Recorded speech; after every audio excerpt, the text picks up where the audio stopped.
오늘 은혜 받으실 하나님의 말씀은 마태복음 16장 13절에서 18절까지의 말씀입니다.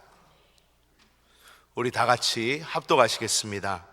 예수께서 빌립보 가이사랴 지방에 이르러 제자들에게 물어 이르시되 사람들이 인자를 누구라 하느냐? 이르되 더러는 침례 요한, 더러는 엘리야, 어떤 이는 예레미야나 선지자 중에 하나라 하나이다. 이르시되 너희는 나를 누구라 하느냐? 시몬 베드로가 대답하여 이르되 주는 그리스도시요 살아계신 하나님의 아들이시니이다. 예수께서 대답하여 이르시되 바요나 시몬아, 내가 복이 있도다. 이를 내게 알게 하니는 혈육이 아니요 하늘에 계신 내 아버지시니라. 또 내가 내게 이르노니 너는 베드로라. 내가 이 반석 위에 내 교회를 세우리니 음부의 권세가 이기지 못하리라. 아멘. 저는 오늘 마태복음 16장 13절에서 18절 말씀을 가지고 예수께서 우리에게 던지시는 질문들을 두 번째 시간을 갖겠습니다. 복음서에 보면 주님께서 주님을 찾아 나오는 사람들 혹은 제자들에게 어떤 질문을 던지십니다.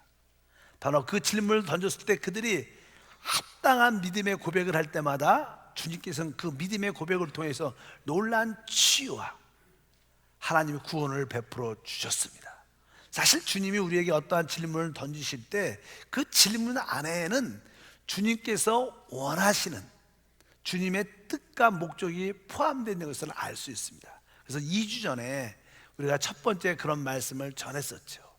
주님께서 어떠한 질문을 하셨느냐? 그 첫 번째 질문의 내용이 내가 너희에게 무엇을 해주길 원하느냐?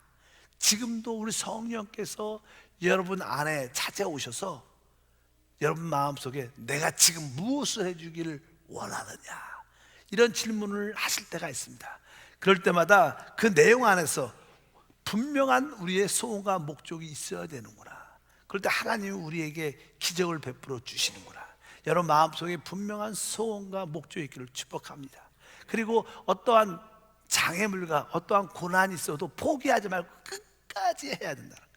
끝까지 달려나가면 결국 하나님께서 만나 주신다. 그래서 내가 너에게 무엇을 해주기를 원하느냐? 두 번째 질문의 내용은 이런 거였죠. 바로 현장에서 간음하다가 잡힌 그 여자를 향해서 주님께서 너를 고발하던 자들, 너를 정죄하는 자들이 어디 있느냐? 이렇게 주님이 그 여자에게 질문하셨습니다. 그 내용 안에는 바로 우리 하나님은 바로 용서하시는 하나님이라는 거예요. 여러분들은 하나님을 섬길 때마다 내가 믿는 그 하나님은 우리를 어떻게 해요? 용서하시는 하나님이세요. 그래서 여러분들이 그 하나님의 그 용서하시는 그 사랑을 마음에 받아들이게 되면 우리가 치유되고 회복되는 그런 간증과 축복이 함께 할 줄 믿습니다. 여러분들이 어떠한 상황 가운데 있을 때 우리 주님은 우리를 용서하십니다. 세 번째 질문은 우리 주님께서 나는 부활이다, 나는 생명이다, 네가 이것을 믿느냐? 이런 질문을 하셨어요. 우리 주님은 지금도 우리에게 말씀하죠. 나는 부활이요 생명이다. 내가 이것을 믿느냐? 이것은 무슨 뜻입니까? 우리 주님은요, 우리 모두가 우리 믿는 하나님이 부활과 생명의 하나님을 믿기를 원하신다는 거예요. 우리 하나님은 과거에 기적을 행하셨던 하나님이시지만 과거에 국한된 하나님이 아닙니다. 또 우리 하나님은 앞으로 우리에게 이러한 축복을 주실 것이다, 이런 미래의 하나님도 아니시라는 거예요. 우리 하나님은 현재 역사하는 하나님이세요. 지금 어떠한 문제 가운데 있을지라도 지금 회복하고 지금 살리는 하나님이시다. 과거와 미래에 국한된 하나님을 믿지 말고 네 생각에 제한된 하나님을 믿지 말고 지금 항상 살아서 역사하는 그 하나님을 믿으라. 여러분 모두는 부활이요 생명이신 하나님을 믿습니까? 그 말은 지금 역사하는 하나님을 믿습니다. 그 성경에 예수 그리스도는 어제나 오늘이나 영원토록 동일하시다. 바로 2000년 전에 행하셨던 놀라운 구원의 역사가 성령을 통해서 이 시간에도 함께 할 줄 믿습니다. 오늘은 또 한 세 가지 더 한번 주님께서 우리에게 하시는 질문을 한번 보겠습니다. 그때 오늘 첫 번째 질문의 내용은 주님께서 이런 질문을 하십니다. 너희에게 떡이 몇 개나 있느냐? 이런 질문이지요. 사실 성경의 복음서에는 우리 주님께서 이 땅에서 행하신 놀라운 표적, 기적, 역사, 놀라운 생명의 가르침들이 많죠. 그것을 다 기록하기는 너무나 책이 좁은 거예요. 양이 많은 거예요. 그래서 이 복음서를 기록할 때는 거기에서 아주 중요한 가장 핵심적인 것만 기록했어요. 너무나 다양하고 깊이가 있기 때문에. 그래서 성경에 기록된 말씀들은 어떤 표적, 기적, 영적인 의미 모든 것이 함축되어 있는 거예요. 대부분 한 가지씩만 기록이 되어 있습니다. 어떤 사건들. 근데 특별히 똑같은 일 같은 부류가 두 가지가 기록된 사실이 기록되어 있어요. 마가복음에 보면 일단 마가복음 6장에 보면 우리가 너무나 잘 아는 우리가 오병이어 떡 5개와 물고기 2마리로 남자만 5,000명을 먹인 놀란 기적의 사건이 일어납니다. 정말로 이게 청년 하나, 어린아이가 먹을 수 있는 점심의 작은 양이죠. 그 양을 가지고 주님이 축복하시니까 남자만 5,000명이 먹고도 12바구니가 남는 기적. 얼마나 큰 기적입니까? 근데 이런 사건을 한 번 더 기록이 돼 있어요. 첫 번째 사건은 마태복음 6장에 기록되어 있는데 한번 읽어보면 41절부터 보니까 예수께서 떡 5개와 물고기 2마리를 가지사 하늘을 우러러 축사하시고 떡을 떼어 제자들에게 주어 사람들에게 나누어 주게 하시고 또 물고기 2마리도 모든 사람에게 나누심에 다 배불리 먹고 남은 떡 조각과 물고기를 12바구니에 차게 거두었으며 떡을 먹은 남자는 5,000명이었다. 그러니까 그 당시만 해도 유대인은 보통 이렇게 어린아이하고 여자를 계수하지 숫자를 치지 않았어요. 그러니까 만약에 우리가 여자하고 어린아이를 합했으면 보통 사람들이 한 2만 명 이상이 됐을 것이다. 그러니까 2만 명 이상이 한 끼의 식사의 양을 가지고 놀라운 축복을 보여주신 거예요. 이것은 무슨 뜻입니까? 우리 하나님은요, 우리의 생활의 필요를 공급해 주신 하나님이라는 거예요. 믿으시면 아멘. 그래서 항상 공급자이신 하나님에 대한 믿음이 우리 가운데 있어야 한다는 것을 우리에게 보여주는 겁니다. 여러분 모두가 그런 믿음이 있기를 축복합니다. 나의 모든 필요는 하나님이 공급해 주신다. 보통 일반적인 사람들은요, 우리 하나님은 영적인 거에만 관심이 있다. 천국에 가는 것만 관심이 있지 이 땅에 사는 것은 우리가 해결해야 된다. 이렇게 잘못된 생각도 많이 갖고 있습니다. 그래서 올바른 믿음이 아닙니다. 우리 하나님은 영적인 것도 관심이 있지만 이 땅의 생활에 필요한 모든 것을 공급해 주시는 하나님입니다. 그런데 이러한 놀라운 사건이 또 한 번 기록되어 있습니다. 왜? 우리 사람들은요, 너무 살아가는데 너무 먹고 입고 마시는 거에 집착. 왜? 그래서 우리의 생명과 관련된 있으니까 이게 없으면 안 되니까 또 사단은 우리에게 오직 먹고 입고 마시는 거 그것만 국한되게 늘 관심만 갖게 합니다. 그래서 사람은 늘 땅만 보고 삽니다. 원래 사람은 이 하늘을 보고 살아야 돼요. 하늘에서 공급하시는 하나님의 축복을 보고 살아야 할 줄 믿습니다. 땅에 무엇이 떨어져 있나, 무엇을 먹을까 마실까 입을까만 생각해서 안 된다는 거예요. 사단은 항상 우리를 그렇게 만들죠. 그래서 우리 주님은 이 땅에 오셔서 너희는 두려워하지 말라. 들에 있는 백합화를 봐라. 공기 나는 새를 봐라. 그들은 길쌈도 하지도 않고 먹을 것을 모아두지도 않지만 하나님이 그들을 다 입히시고 그들을 다 먹이신다고 말씀합니다. 그래도 사람은 그런 이야기를 들어도 또 그 사실을 또 잃어버리고 또 먹을 것만 찾고 다니는 것이 우리 인생의 모습입니다. 근데 석간의 자는 아까 6장이었는데 8장에 보면 또 한 번 그 얘기가 나타나요.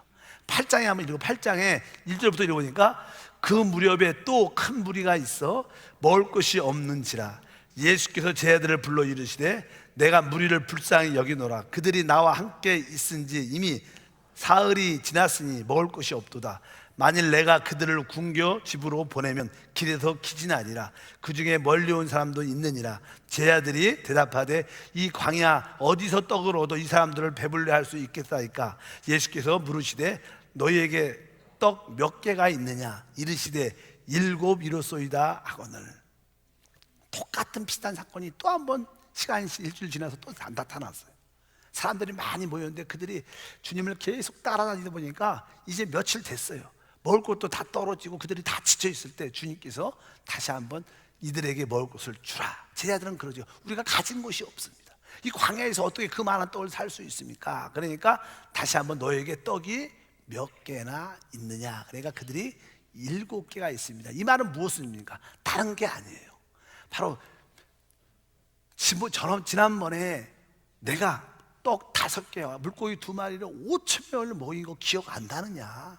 자꾸만 있는 것만 보고 판단하지 말라. 우리 신앙생활은요, 항상 공급하시는 하나님을 보고 살아야 돼요. 내가 가지고 있는 것만 자꾸만 바라보면 안 된다는 거예요. 현실만 바라보면 안 된다는 거예요. 우리는 현실보다 크신 하나님을 바라봐야 돼요.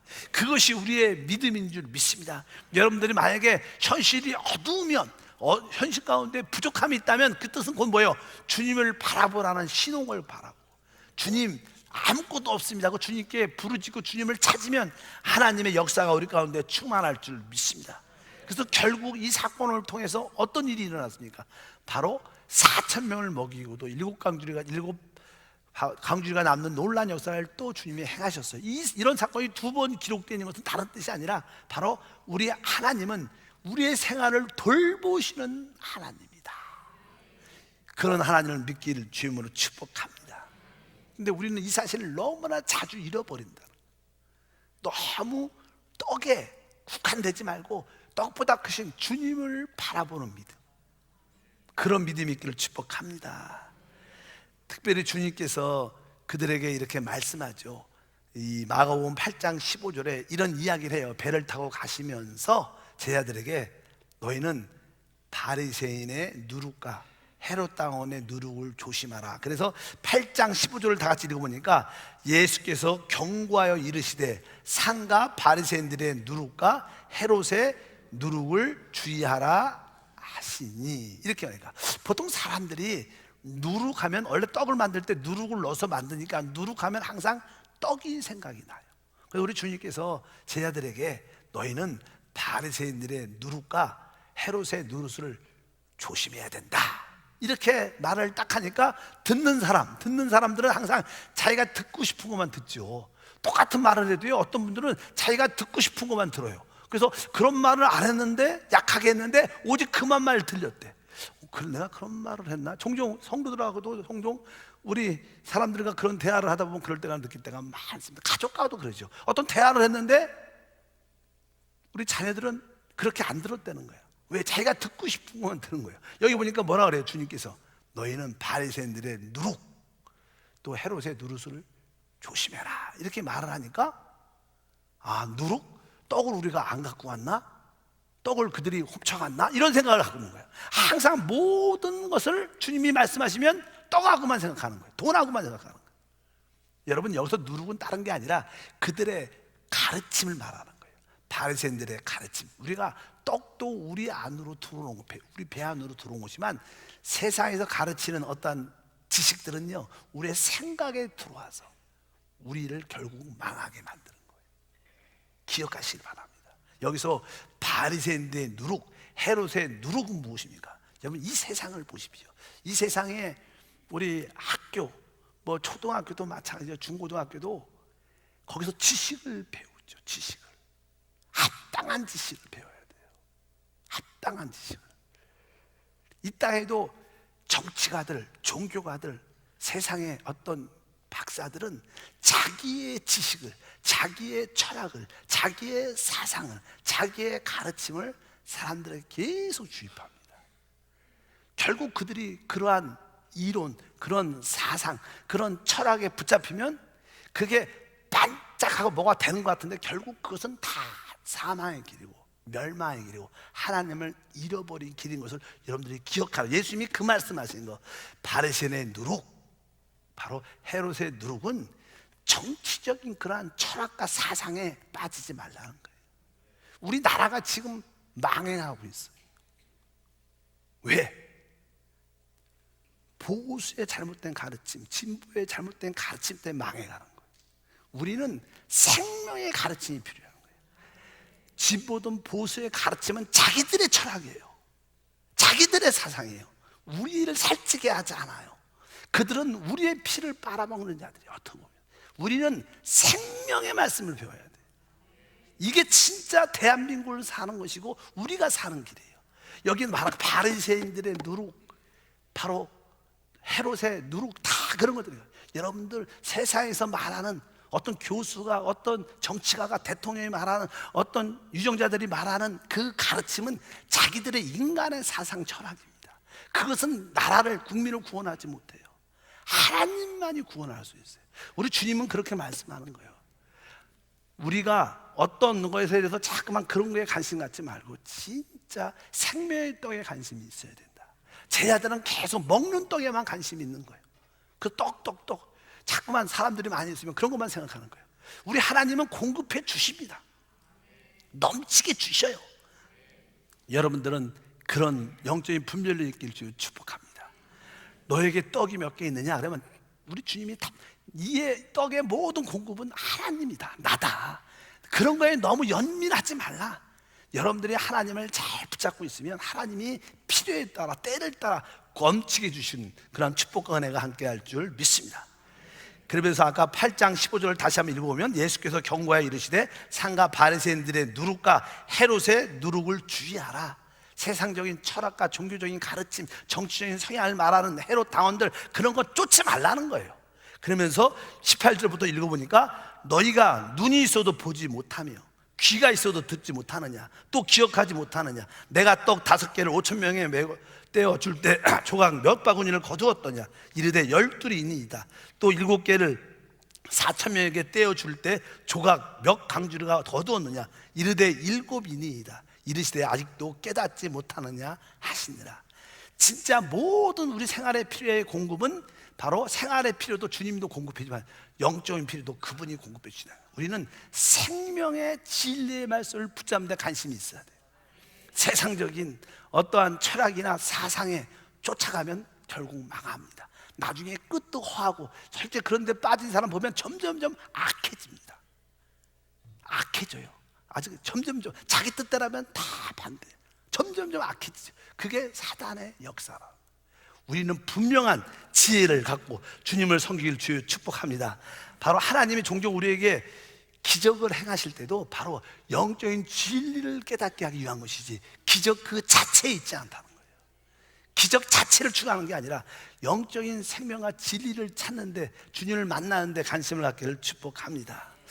두 번째 우리 주님께서 질문을 하시는데, 이 어떤 내용이냐면 누가복음 17장에 보면 예수님께서 예루살렘을 가실 때 이제 거기에 사마리아하고 갈릴리를 이렇게 통해서 지나가실 때 거기에 보면 특별히 이제 나병 환자, 문둥병들이 모여 사는 지역이 있었어요. 우리나라도 옛날에는 소록도라고 이렇게 나병 환자들이 주로 이렇게 집단으로 사는 그런 지역을 이렇게 제한해 놨어요. 왜냐하면 구약 시대에도 문둥병 걸리면 일반 백성들과 격리되어 있었어요.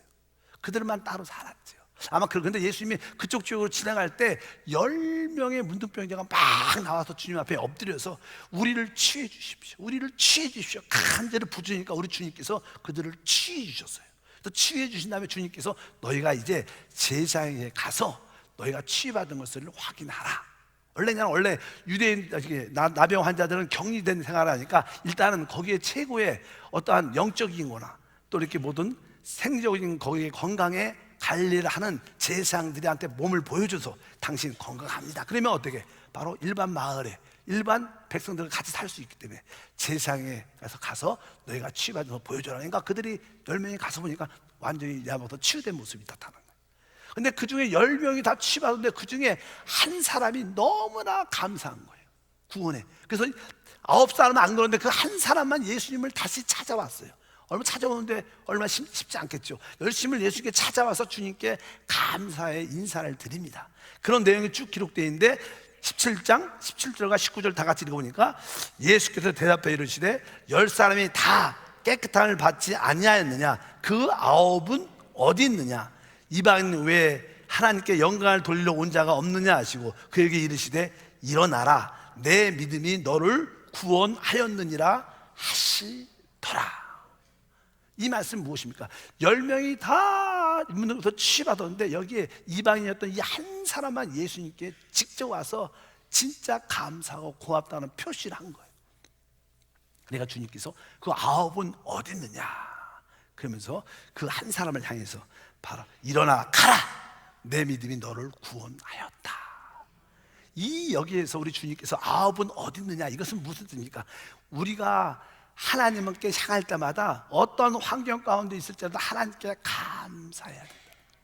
우리 신앙생활은 하나님께 감사할 때 그 구원이 온전해지는 거예요. 다 10명이 취급받았지만 이 한 사람만 주님께 진심으로 주님한테 감사했어요. 그런데 우리 주님께서 내 믿음대로 될지어다, 내 믿음이 너를 구원했다. 보통 우리가 하나님 앞에 나와서 예배 가운데, 찬양 가운데 말씀을 들을 때, 기도받을 때 병든 자들이 치유됩니다. 회복됩니다. 그렇다고 그 사람이 육신의 병에서 치유받았다고 그들이 영적인 죄라는 병에서, 영원한 지옥이라는 병에서 치유받은 것은 아닙니다. 육신적인 치유를 받은 거예요. 육신적인 병. 우리는 육신적인 병에서 치유를 넘어서 영적인 영생의 구원을 받아야 돼요. 진짜 믿음의 구원을 받는 게 진짜 중요한 거예요. 여기서 주님께서 뭐라 그러니까, 가라, 내 믿음이 너를 구원했다. 이것은 뭐예요? 그에게 영생 복락의 축복이 함께 했다는 거예요. 실제로 9명은 그들이 문둥병에서는 치유받았어도 그들이 영혼의 구원은 받지 않았을 거예요. 참된 구원의 마지막 단계는 영혼의 구원을 받는 거예요. 영생 복락을 누리는 줄 믿습니다. 뭐 건강하죠. 여러분 교회 안에서도요, 많은 사람들이 치유를 받지만 치유받고 또 세상으로 나갑니다. 그리고 또 몇 년 있다가 또 아파서 또 와요. 그것이 진정한 구원이 아니죠. 그런 하나님께서 어떤 표적으로 보여주는데 그 표적의 목적은 영혼의 구원인 줄 믿습니다. 천국으로 입성하는 축복인 줄 믿습니다. 우리가 그것을 분명히 알아야 된다는 것을 아셔야 된다. 그래서 여러분들도 하나님 앞에 진정한 온전한 구원의 체험을 하려면 어떻게 해요? 감사하는 신앙이 돼요. 어떤 환경 가운데 감사해야 돼요. 감사를 여러분들이 표시할 수 있는 그런 은혜와 축복이 함께 하기를 바랍니다. 그래서 시편 50편 24절 읽으니까, 감사로 제사를 드린 자가 나를 영화롭게 하나니 그의 행위를 옳게 하는 자에게 내가 하나님의 구원을 보이리라. 오늘 분명히 말씀합니다. 감사로 하나님께 예배를, 제사를 드린 자가 나를 영화롭게 하고 하나님의 구원이 함께 할 것이다. 우리의 구원의 마지막 최고의 완성은 감사입니다. 감사. 여러분께 하나님께 모든 것을 감사하면 기쁨과 시열과 평강이 넘쳐서 그 확인의 역사가 함께 할 것을 믿습니다. 그래서 여러분들이 감사하는 자가 돼야 된다. 주님께서 그 9은 어디 있느냐? 왜 너 혼자 왔느냐? 그건 뭐야? 왜 감사하지 않느냐? 감사할 때 하나님의 영광과 믿음의 온전한 구원이 함께한 것을 우리 모두에게 깨달으란 주님의 말씀인 줄 믿습니다.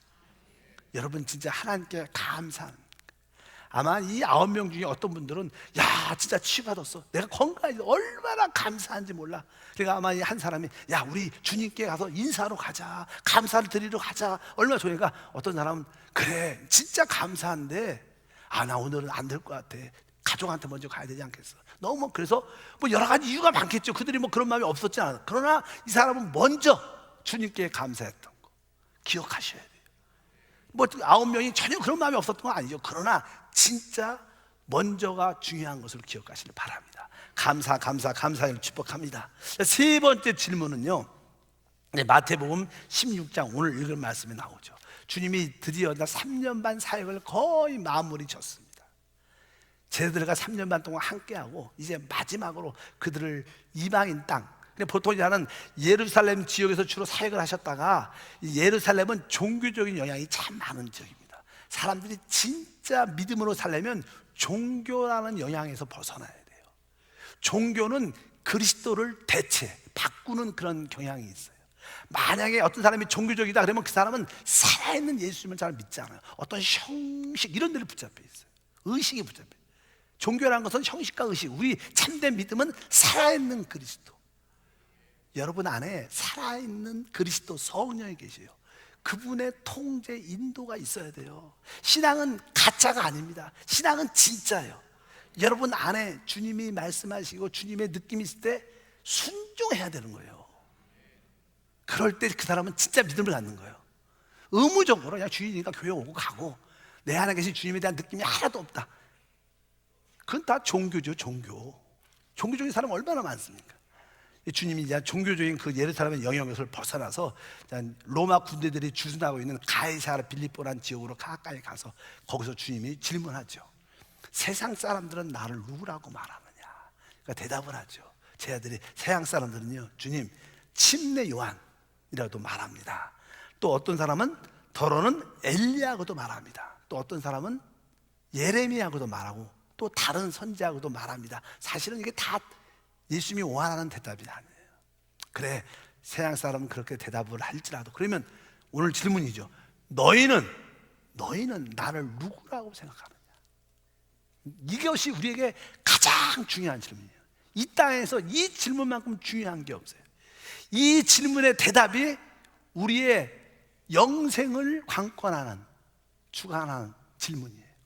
인생의 성공 실패를 여기서 답이 납니다. 너희는 나를 누구라고 하느냐? 그러니까 베드로가 잠시 뜸했다가 그가 탁 일어나서 주는 그리스도십니다. 살아계신 하나님의 아들입니다. 이렇게 말하는 거예요. 그러니까 우리 주님이 발견하시거나 네가 복이 있다. 진짜 복이 있는 사람, 주님이 말씀, 네가 진짜 복이 있다. 진짜 복이 있는 사람은 예수를 누구라고? 그리스도라고 고백하는 사람. 하나님의 아들이라고 고백하는 사람이 진짜 복이 있다는 거예요. 근데 그 그리스도가 무슨 뜻입니까? 그리스도가 원래 사람은 하나님의 형상과 모양대로 창조됐고, 이것은 뭐예요? 우리는 왕으로서 모든 것을 다스리고 하나님을 대신해서 또 하나님을 섬기는 제사장으로, 그래서 우리의 신분은 왕 같은 제사장이에요. 근데 사람이 마귀의 미혹을 받고 타락을 하죠. 그래서 왕권과 제사의 직분을 상실하고 잃어버렸어요. 죄를 졌으니까 하나님을 잃어버렸죠. 그래서 하나님을 떠난 사람들은 세 가지에 붙잡혀 있어요. 죄하는 문제에 붙잡혀 있어요. 모든 사람이 다 죄인이죠. 의인 없나니 한 사람도 없어요. 두 번째, 죄의 배후에는 사단이 있으니까 다 귀신한테 붙잡혀 있어요. 우리 다 구원받기 전에 다 예수를 믿을지라도 어떤 사람도 귀신한테, 마귀한테 붙잡혀 있죠. 마귀의 권세. 그리고 그 결과 뭐예요? 죄의 싹은 사망, 지옥이죠. 그래서 영벌, 그러니까 사람들은 죄, 사단, 영벌, 지옥에 다 붙잡혀 있어요. 어떤 누구도 빼도 박지 못한 데 박혀 있어요. 소망이 없죠, 인류는. 그래서 하나님이 약속해 준 거예요. 내가 앞으로 너에게 구원자, 메시아, 그리스도. 여러분, 메시아와 그리스도는 똑같은 단어입니다. 메시아는 시브리 말이에요. 또 그리스도는 헬라어, 신약 성경에 쓰여진 말은 헬라어로 쓰여 있어요. 구약은 시브리 말이에요. 메시아, 그리스도는 똑같은 뜻이에요. 내가 너희를 구원할 메시아, 그리스도를 보내주겠다고 약속을 창세기 3장부터 하셨어요. 구약은 메시아가 온다는 거야. 우리를 죄에서 구원하고, 우리를 사단에서 구원하고, 우리를 영벌, 지옥에서 구원할 분이 온다는 거예요. 또 구약의 성도는 계속 그분을 기다린 거예요. 그분을 기다린. 언제 그 메시아가 오나 계속 구약은 그 사건입니다. 근데 신약에는 뭐예요? 그분이 이 땅에 오시는 거예요. 말씀이신 하나님이 육신으로 오셨는데 그분이 예수인 줄 믿습니다. 그래서 이제 베드로가 예수를 향해서 당신이 바로 그 그리스도 이렇게 말합니다. 원래 정관사가 붙어 있어. 원래는 그 그리스도십니다. 이 뭐예요? 하나님이 약속하신 바로 그분이십니다. 우리를 죄에서, 사단에서, 영벌에서 구원할 바로 그 그리스도십니다. 이게 하나님의 뜻이고 목적이고 원함이시죠. 하나님은 모든 사람이 바로 예수가 하나님이 보내주신 그 그리스도, 죄에서 구원하시고 사단에서 구원하시고 또 우리를 지옥, 영벌에서 구원할 분이라는 것을 알기를 원한다는 거예요. 그래서 예수를 믿으면 구원받는 거예요. 어디서? 죄에서, 사단에게서, 영벌에서 구원받는 줄 믿습니다. 이 질문, 너희는 나를 누구라고 말하느냐? 바로 당신은 나의 그리스도십니다. 나를 죄와 사단과 영벌, 지옥에서 구원하시는 분이십니다. 이렇게 고백할 때마다 다 구원받습니다. 하나님의 자녀, 하나님의 아들이 되는 줄 믿습니다. 우리 주님이 지금 말하죠. 너희는 나를 누구라고 생각하느냐? 대답하셔야 돼요. 가장 중요한 질문이에요. 주는 그리스도십니다. 뒤에 보니까 또 한 가지 뭐예요? 살아계신 하나님의 아들. 원래 유대인의 사고방식에서는요, 유대인의 가르침은 아버지와 아들은 동격입니다. 그러니까 하나님의 아들이란 말은 바로 예수님이 누구라는 거예요? 하나님이시라는 뜻이에요. 살아계신 하나님이십니다. 근데 이 하나님이 알다시피 그분이 죽으시고 부활하시고 성령으로 우리 안에 오셨어요. 그래서 그분은 우리와 함께 하신 하나님이에요. 원래 예수님이 이 땅에 오셨을 때 그분의 이름을 뭐라고? 임마누엘이라고 말합니다. 성경은 이렇게 기록되어 있어요. 마태복음 1장 23절 다 같이 합독하면, 보라, 처녀가 잉태하여 아들을 낳을 것이요 그의 이름을 임마누엘이라 하리라 하셨으니 이를 번역한즉 하나님이 우리와 함께 계시다 함이더라. 그러니까 베드로가 당신 하나님의 아들이다 이렇게 말한 뜻은 바로 당신은 임마누엘 하나님으로 우리와 지금 함께 한다는 거예요. 그분이 살아계신 하나님의 아들이라는 것은 우리와 지금 함께 하신 하나님. 여러분들이 예수가 누구냐고 말할 때마다 당신은 그리스도시고 당신은 살아계신 하나님의 아들로서 지금 내 안에 나와 함께 하십니다. 이것을 하나님이 최고로 듣고 싶어 한다. 성경에 비밀 중에 비밀이 있어요. 계시라 그래요. 계시. 첫 번째 계시는 예수가 그리스도라는 것이고, 두 번째 계시는 그분이 우리 안에 사신다는 거예요. 이것은 하나님이 영적인 눈을 열어준 자만이 알 수 있는 거예요. 어떤 누구도 그 하나님이 내 안에 사신다는 거 세상 사람은 알고 싶어도 몰라요. 이런 얘기하면 미쳤다 그래요. 하나님이 할 일이 없어 네 안에 있냐 이렇게 말할 수 있어요. 그럴 수도 있어요. 근데 진짜 믿음은 뭐예요? 예수가 그리스도시고 그분이 살아계신 하나님의 아들로 어디? 임마누엘로서 내 안에 나와 지금 어떻게 함께 한다는 거예요. 이것을 아는 것은 하나님이 가장 기뻐하시고, 그래서 마지막 3년 반 사역을 마치면서 주님이 제자들에게 너희는 나를 누구라고 하느냐. 지금도 여러분도 3년 반 더 우리 교회를 다녔으니까 주님이 말씀하세요. 너희는 나를 누구라고 하느냐. 바로 주님은 나의 구원자이신 나의 그리스도십니다. 나를 죄에서 사단에게서 영벌 지옥에서 구원하신 분일 뿐만 아니라 성령으로 지금 나와 함께 하시는 하나님의 아들입니다. 지금 나와 함께 내 안에 계신 내주하는 그리스도. 그럴 때 여러분들은 최고의 답변을 한 것이고, 바로 우리 하나님은 여러분에게 너희가 복이 있다 이렇게 말씀합니다. 베드로가 그 고백을 하니까 베드로한테 네가 복이 있도다. 최고의 축복은 이 말을 고백하는 거예요. 아까 여러 가지 질문에 많은 기적도 일어나고 뭐 기적도 일어났지만 진짜 복 있는 사람은 뭐예요? 그런 기적을 체험한 것을 넘어서 예수님을 그리스도로 하나님의 아들로 고백하는 자들에게 진정한 복이 있는 거예요. 그건 영원한 복인 줄 믿습니다. 여러분 모두에게 그 영원한 복이 있기를 축복합니다. 하나님 아버지의 진심으로 감사합니다. 주님은 우리를 향해서 몇 가지 질문을 던지시고 거기에 대한 합당한 대답을 원하시는 거 원합니다. 오늘 질문 중에 최고의 질문, 너희는 나를 누구라고 생각하느냐. 이 질문에 대해서 우리 모두 성도가 올바로 다 대답하게 도와 주시옵소서. 그러므로 우리 한세 모든 성도들에게 너희가 복이 있도다 그런 음성을 듣게 하심을 믿습니다. 예수 이름으로 기도하옵나이다. 아멘. 잠시 한번